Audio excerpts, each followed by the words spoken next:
Hey everyone! Welcome to this week's Stonehearth Desktop Tuesday. For the last month now, Albert has been working on ranged combat, and Yang has been working at incorporating his changes through a new Hearthling class, the Archer. After much work, I'm happy to say that we finally think that it's baked enough to give you a preview of how it'll work in our upcoming Alpha 16 release. Let's start with Yang's gameplay stuff. A sufficiently leveled up footman can choose to become an archer, using a bow talisman crafted by the carpenter. The newly minted archer gives up the footman's medium armors and hand-to-hand weapons in exchange for the ability to attack enemies at range. As an archer levels up, his damage output, range, and speed of fire increase. Archer arrows also have an armor penetration element to them, making them an ideal choice when fighting heavily armored monsters. This invites you, the player, to make all kinds of interesting tactical decisions, like sending your tanks and footmen out to engage the enemies first, holding your archers back to do damage from a distance, or building towers so that your archers can shoot long distances while minimizing their chances of getting overrun by enemies.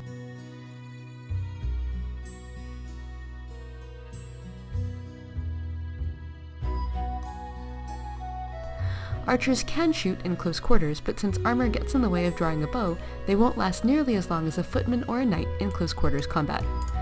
In addition to getting cooler bows as they level up, archers can also equip quivers of various levels. These quivers are crafted by the weaver, and they add effects, like fire or poison, to the arrows that the archers fire. Low-level quivers offer only one effect, and high-level quivers, when they're implemented, will allow you to switch between status effects via a command button on the unit frame. In combat, the archer should naturally hang back from the action and pick off foes from a distance. If you want finer control over your archer, move and aim them with the individual or party commands.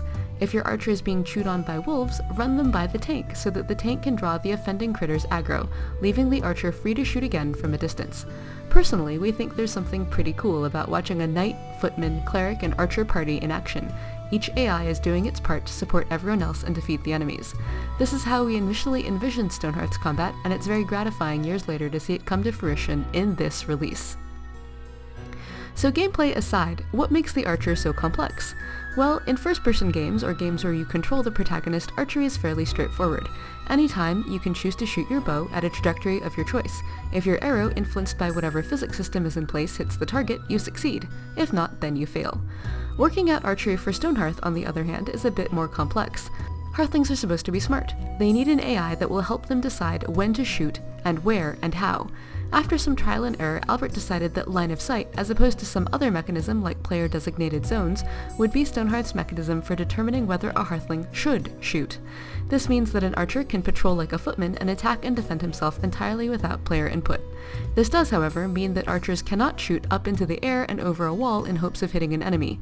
We decided that was okay. Such tactics are most effective for large numbers of archers shooting into masses of enemies, and combat in Stonehearth simply takes place at a smaller party-size scale, as opposed to an army scale. Line of sight, however, brings with it some additional difficulties. What happens if the enemy is moving and leaves line of sight? If you have a roof with crenelations, how will you shoot around them? Albert's solution to this is to have archers automatically reposition if they lose sight of an enemy. With any luck, from their new location they'll be able to catch sight of their foe again and progress. And if this repositioning fails, well, you the player can always use the individual commands to move your archer around to a better location. And that's about it. Not just for archers, but also A16's new Hearthling combat classes, the Advanced Footman, the Knight, and the Cleric. With any luck, these guys will be in your hands very soon via the Steam Unstable branch. As usual, let us know what you think, either here in the comments or on our forum at discourse.stonehearth.net.